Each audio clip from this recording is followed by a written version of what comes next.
বন্ধুরা, সকলকে শুভেচ্ছা জানিয়ে আমি নতুন করে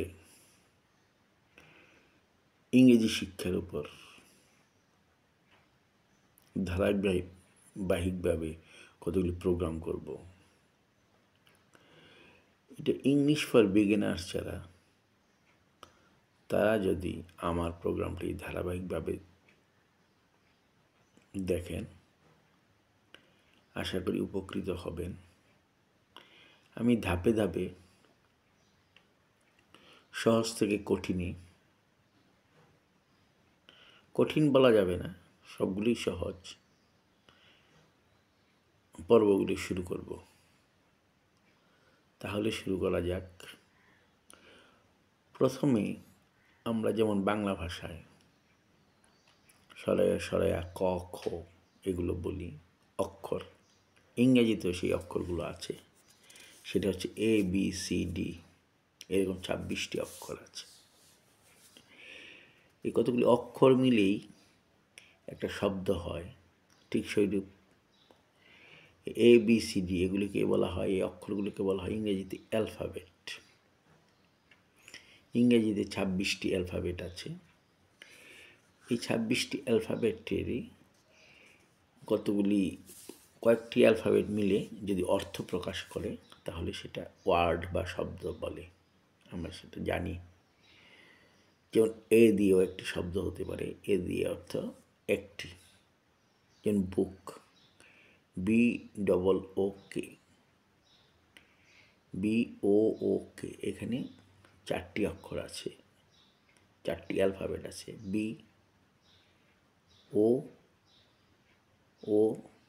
তারপর কে, এরকম 4টি অক্ষর আছে, 4টি অক্ষর আছে।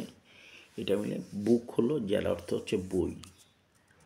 অ্যাপেল, APPLE, এখানে এই প্রতিটি অক্ষর মিলে, অ্যালফাবেট মিলেই অ্যাপেল হলো। স্কুল, ম্যান, এইভাবেই প্রতিটি কতগুলো অ্যালফাবেট মিলে একটি ওয়ার্ড হয়, যেই ওয়ার্ডটা দিয়ে কোনো অর্থ প্রকাশ করবে। তারপর কতগুলি ওয়ার্ড মিলে একটি সেন্টেন্স হয় বা বাক্য হয়। এরকম করে কতগুলি ওয়ার্ড মিলে, এই যে আমি যে বাংলা ভাষায় বলতেছি, এই যে প্রতিটি বাক্য বলছি, ইংরেজিতেও সেরকম কতগুলি ওয়ার্ড মিলে একটি বাক্য তৈরি হয়। যেমন আমি সহজভাবেই যদি বলি আই ইট রাইস, আই দিয়ে একটি ওয়ার্ড হলো, একটি অক্ষর দিয়ে একটি ওয়ার্ড, যার অর্থ আমি। ইট খাই, রাইস হচ্ছে ভাত।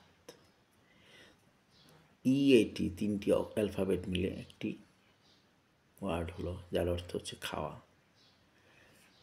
RICE, এখানে 4টি অ্যালফাবেট মিলে একটি শব্দ হলো, যার অর্থ হচ্ছে ভাত। ইট দিয়ে অক্ষর হয়নি, ইট দিয়ে একটি শব্দ হলো, 3টি অ্যালফাবেট নিয়ে একটি শব্দ হলো, যার অর্থ হচ্ছে খাওয়া। তো এইভাবে করে কিন্তু সেন্টেন্স গঠিত হয়। তাহলে আমরা কি দেখছি, যে একদম বাংলায় যেটাকে অক্ষর বলে, ইংরেজিতে সেটা অ্যালফাবেট বলে। ইংরেজিতে 26টি অ্যালফাবেট আছে।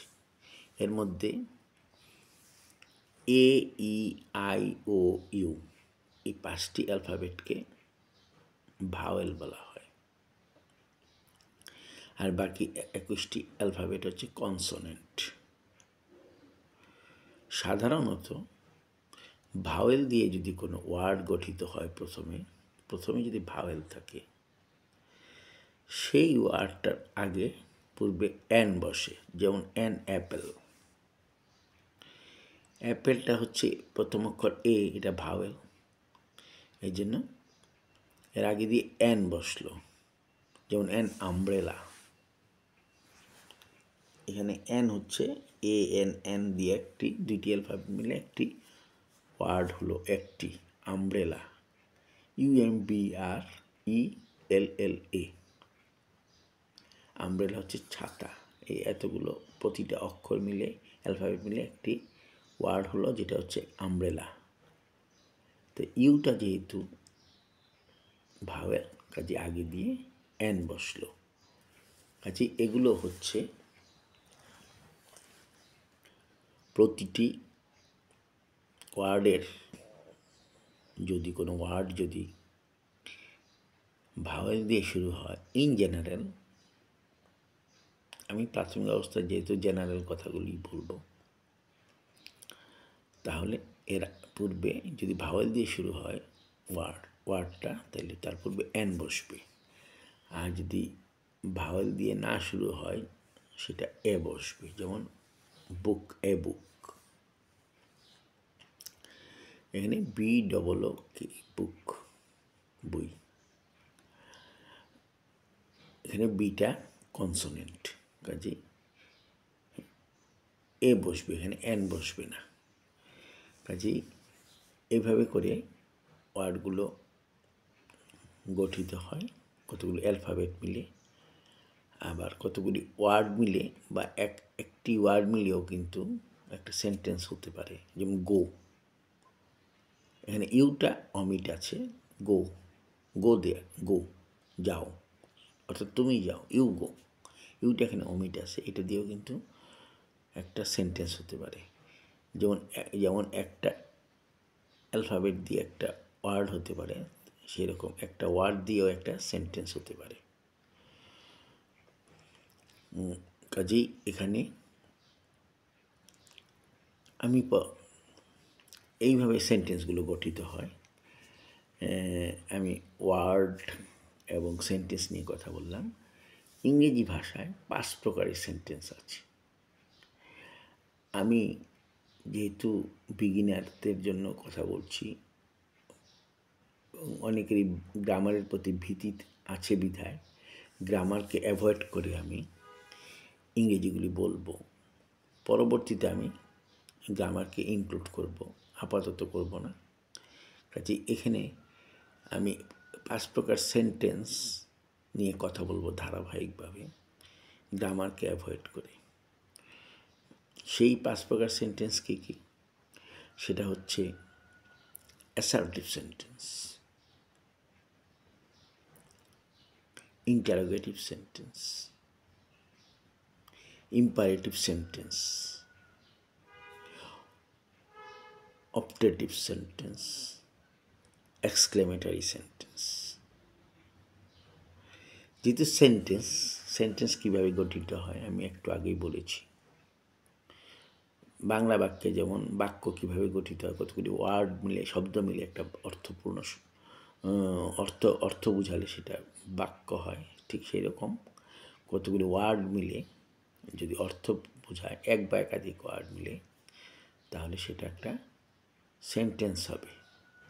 এই সেন্টেন্স 5 প্রকার, এইমাত্র বললাম। এই প্রতিটা সেন্টেন্স আমি গ্রামারকে অ্যাভয়েড করে তৈরি করে দেখাবো, সহজভাবে দেখানোর চেষ্টা করব। আপনারা যদি আমার চ্যানেলটাকে ফলো করেন, একটু লাইক করেন, আমি অনুপ্রাণিত বোধ করব। আমার চ্যানেলটাকে সাবস্ক্রাইব করেন, উপকৃত হবেন, এটুকু বলতে পারি আমি। কাজেই আপনারা, আমি পরবর্তীতে ধারাবাহিকভাবে সেন্টেন্সগুলো নিয়ে কথা বলবো। আজ এ পর্যন্তই। ভালো থাকবেন আপনারা। ধন্যবাদ।